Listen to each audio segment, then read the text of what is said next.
Yo creo, Juan, que tanto ese contrapoder que encabeza Juan Guaidó como esa oposición al régimen de Maduro en toda América, que une en el norte de Estados Unidos y Canadá con los países latinoamericanos del Grupo de Lima, la palabra que explica la situación en la que están después del pasado fin de semana es recalculando. Bien. Esa para mí es la palabra. ¿Por qué? Porque hasta acá lo que habíamos visto lo podíamos llamar el huracán Guaidó, ¿no? Hasta acá, desde su irrupción fulgurante en el escenario político venezolano, el huracán Guaidó avanzaba y avanzaba a paso redoblado y parecía destinado a llevarse puesto en poco tiempo al régimen de Maduro. Pero lo que vimos el fin de semana pasado, el sábado concretamente, es que el huracán Guaidó se cortó en seco en la frontera, se detuvo abruptamente en la frontera de Venezuela.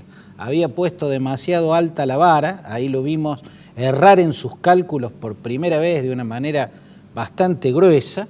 Él fue el que afirmó que sí o sí los camiones con alimentos y medicamentos iban a atravesar la frontera e iban a ingresar desde Brasil, Colombia y Curazao, y eso no ocurrió. Por eso la palabra a partir de ese momento es recalculando. En el recalculando yo creo que Trump puso el dedo en el gatillo y que después vimos en la tarde del lunes, en la reunión del Grupo de Lima en Bogotá, que el Grupo de Lima, o sea, Latinoamérica más Canadá, le dijeron no a la acción militar.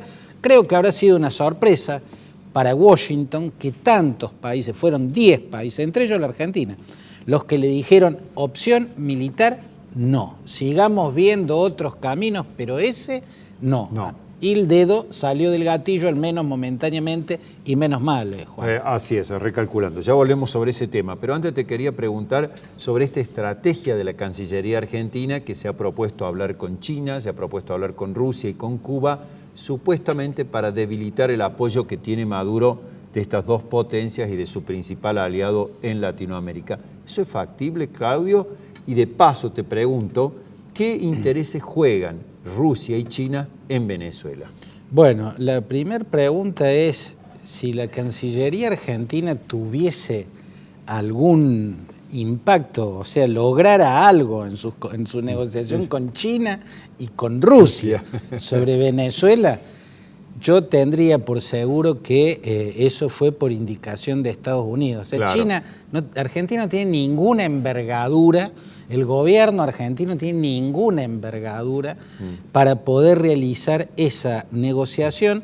Yo creo que a esa negociación la está haciendo Estados Unidos y creo que en todo caso, para Rusia y para China, también para Cuba, aunque yo a Cuba la pongo en otro andarivel, para Rusia y para China sería un poco más cómodo hacer el acting de que acuerdan algo a pedido de la Argentina que a pedido de Estados Unidos. Claro. Entonces, yo creo que es una actuación, pero todo lo que sirva para alejar el riesgo de una guerra que no sería como la aventura en Grenada en 1983, cuando Reagan hizo invadir esa isla, o la de Panamá en 1989. Esto podría ser como lo que fue la guerra de la Triple Alianza en el siglo XIX. Es una guerra monstruosa, con una iraquización de Venezuela, en la que fermenten milicias y grupos armados de todas las calañas. Sería una tragedia o un riesgo gigantesco, no solo para Venezuela, sino para toda la región. Una guerra monstruosa. Y lo que muchos se preguntan, prácticamente son conocidos los intereses de Estados Unidos de por qué llegar a Venezuela. ¿Qué juega China y Rusia en Venezuela? Lo mismo que Estados Unidos. Yo creo que ni a China ni a Rusia, naturales y posición dominante en América Latina. A China, Rusia y a Estados Unidos le interesa lo mismo, que no es precisamente el bienestar del pueblo venezolano y la institucionalidad en Venezuela.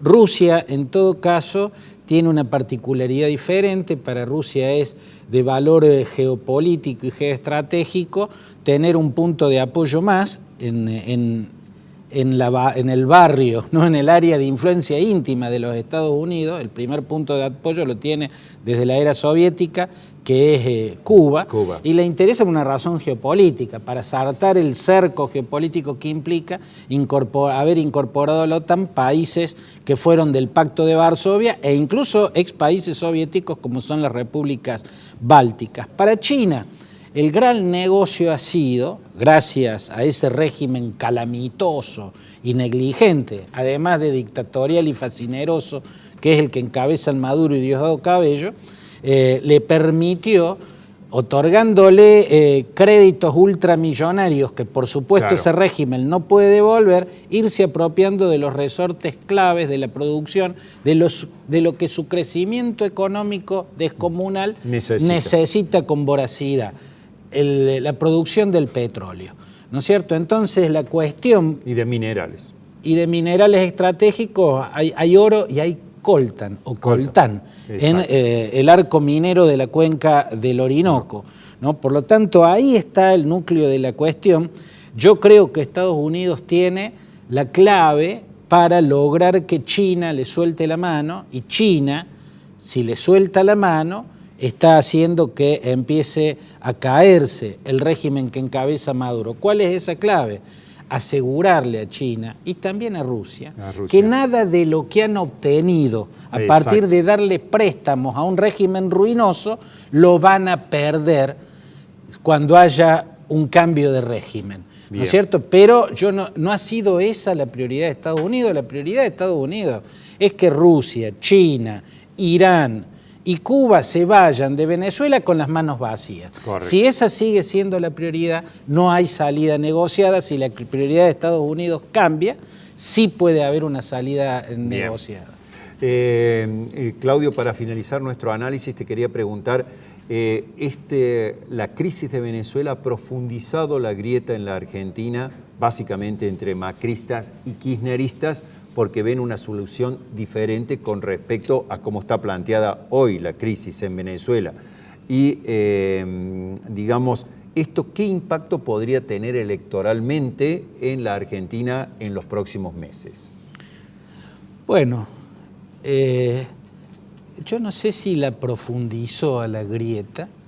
En todo caso, muestra otro de los aspectos de ella. Sí. ¿Qué hace a los sectores muy militantes? Porque yo no sé si toda la gente que votaría a Cristina, y que es mucho, en una próxima elección presidencial, entiende lo de la crisis, están de acuerdo con apoyar a un régimen esperpéntico, como es, a todas luces es el régimen que encabeza Nicolás Maduro. Yo vengo de Colombia, y en Colombia ahí uno no está consumiendo el relato, está hablando con la gente, con el grueso, con la parte mayoritaria de ese éxodo de dimensiones bíblicas que produjo ese régimen esperpéntico. E incluso es la parte más pobre del régimen. En Colombia está el grueso de aquellos que para salir de Venezuela solo tuvieron sus piernas. Hasta acá llegan los que pudieron comprar un boleto de ómnibus, por lo menos. Allí en Colombia los que solo tienen sus piernas, y ahí uno tiene un contacto directo con lo que ocurre en Venezuela. Yo lo tuve y realmente creo que no hay ninguna posibilidad de que una dirigencia de la región apoye a Maduro todavía sin que medie devolución de favores. Claro. Yo creo que para entender lo que hace... petróleo y otros... No, devolución de favores. Hay que para entender el apoyo del kirchnerismo, yo no busco claves ideológicas. En el caso de la izquierda, sí. Tengo que pensar en delirios ideológicos, masturbaciones ideológicas, pero en el caso del kirchnerismo tengo que acordarme de la valija de Antonini Wilson, de la embajada paralela, de todo un canal oscuro de negocios que hace que Nicolás Maduro tenga cómo presionar para obtener apoyo de una fuerza política. Y el rol que juega el gobierno de Macri, para mí es como lo de la mayoría en la región. Nadie se interesa verdaderamente por la situación del pueblo venezolano, por la democracia.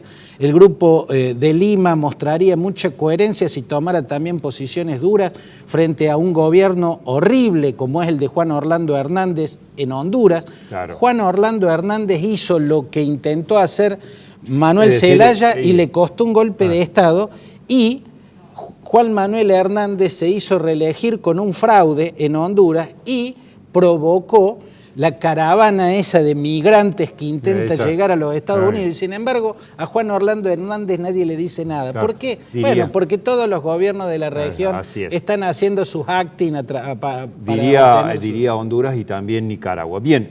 Nicaragua, Guatemala. Habrá que ver esto, sí, como vos decías, termina impactando en el electorado argentino, o bien hay otras preocupaciones más urgentes que me imagino que tendrán que ver a lo mejor con la inflación, la inseguridad, el empleo, más que a lo mejor cómo se resuelve la crisis de de Venezuela por parte de la dirigencia argentina. Yo no creo que el kirchnerismo le reditúe en votos, yo creo que el kirchnerismo está haciendo un sacrificio para saldar alguna deuda que tiene, pero esa es la dirigencia, no creo que sean las bases del kirchnerismo las que crean en la realidad de esa posición que han tomado defendiendo, repito, un régimen criminal y fascineroso. Sí, pero a veces el discurso de los dirigentes es muy aceptado por buena parte de los militantes.